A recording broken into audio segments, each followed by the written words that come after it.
گودی پرانبازی هست.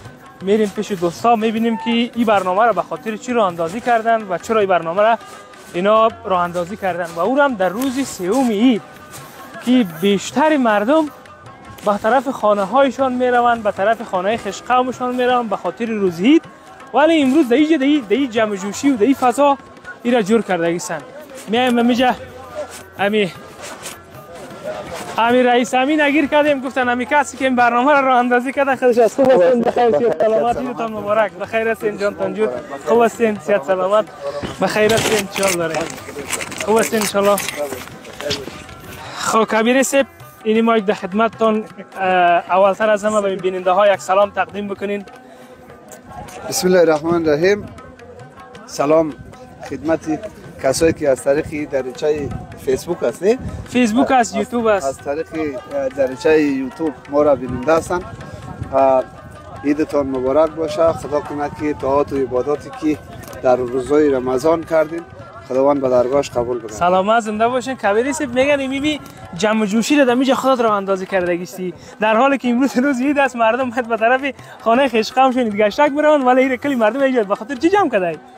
ما اصلا یک برنامه نداشتیم که مردم از عید بانیم و بیان در چکر بزنن. خود طبعا که روز جمعه بود و بعد از نماز جمعه اکثریت اوقات مردم بدخشان در روز سوم عید و با خصوصا بعد از چاش بقدر باید گشتک و گپا نمیرون، تمام این گپاشون در روز اول دوم خلاص میکنن.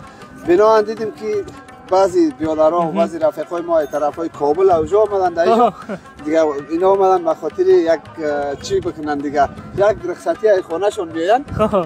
به همون خاطر گفتیم که همه مردم جمع باشه و یک پست ماندیم دیگه، او قدر خودمون هم جدی نگرفتیم. اما مردم ما که هستن نظرات همون فیسبوک همراه ما زیادتر دوست هستن، با اونا جدی گرفتن آمدن و کوشش میکنیم که همین برنامه را فردا یک کمی جامع‌ترش بسازیم و دیگه بزرگار هم خواهش میکنیم، از جوانا خواهش میکنیم در یک فضای امن است دیگه، تمام امنیتشون برابر دیگه، سبزه و کلی گپ و سخن برابر، فضای بهاری.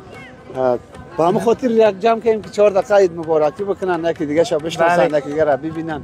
واقعا من خودم شخصا خیلی افتخار میکنم که امین جان ما از کابل آمدیم، امروی فرشان ما از کابل آمدیم و امروز قرار بود که ما بریم طرف خانه خویش قوما به خاطر عید مبارکی، ولی گفتن که چنین برنامه را تنظیم داده، خیلی ولی خوشحال شدیم.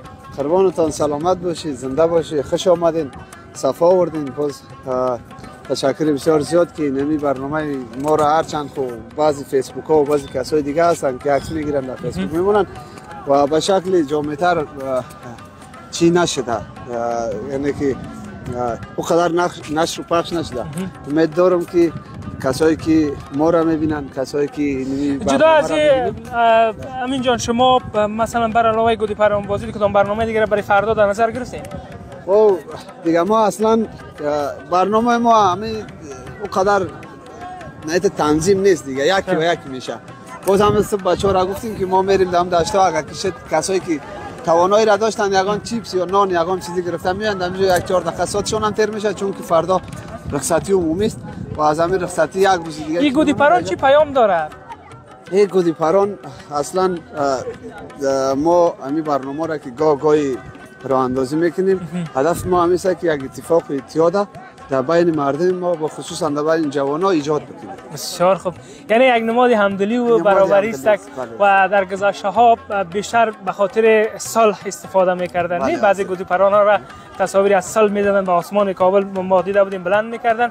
واقعا افتخار میکنیم، سلامت زنده باشین که چنین برنامه را تنظیم کردین، افتخار بزرگی مردم بدخشان است. قربانتان سلامت باشین، شما لطف میکنین دیگه، خوش شدیم که شما را دیدیم و از نزدیک دیدیم و هم معرفی شدیم دیگه. هر گپ و سخنی که بود دیگه ما ان شاء الله در خدمت شما شاد باشید و سلامت زنده باشین. کدام پیامی داشته باشین برای هموطنان که در بیرون از کشور هستن، کامرای ما در خدمتتون است. خب اولی یگه که دیگه کسا را سوال بکنی که با کسایی که در بیرون از خارج در بیرون از کشور هستن پیامتون چیست، اونا همین میگن که بیاین به افغانستان.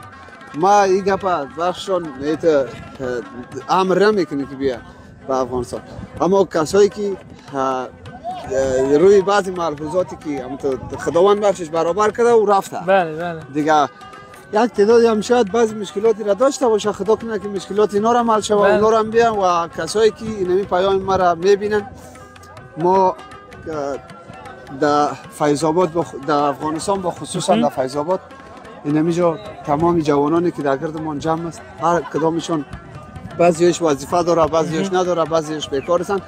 همه قدر برشون میگم که همو هر یک مثال است که با زبان پشتو سر چات خپل وطن کشمیر. بله دقیقاً. دیگه هر کس وطنش به خودش عزیز است و کشمیر است. و همه خاطر یک خواهش برادرانه میکنم که اگر که توانایی ایرا دارن که بیان در بدخشان در افغانستان با خصوصا در بدخشان دیگه توانایی را دارن که میان با مردمشان یک جای میشون، یک کار بسیار زیاد نیک است. ما میخواهیم که همیشه، چون که هرچند خب ما از طریق همین سوشال میدیا همیشه با اونا در ارتباط هستیم، کسایی که در خارج هستن همیشه اول میگیرن یا که کامنت میکنن و میدونن بعضی هستن که مشکلاتی دارن یا که مشکلات خانوادگی دارن، بعضی مشکلاتی که دیگه دارن واش به هر صورت. اما بعضی که مثلا ما واری بودم رفت خارج دیگه، از خارج که به نظرم در اینجا ساعتشون تیر است. اگر بیاین در بین مردمشان یک جا شون، با ما ملحق شون، از پیششون سپاسگزاری و قدردانی میکنم. تشکر بسیار زیاد کبیری سیف رئیس جان، سلامت زنده باشین، افتخار ماستین.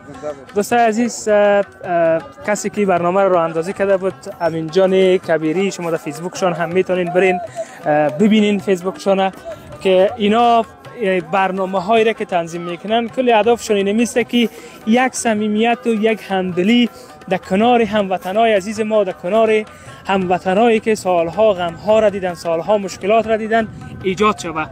واقعا چنین جوانهای افتخار هستند برای مردم افغانستان، مخصوصا برای مردم بدخشان یک افتخار بسیار زیاد بزرگ است.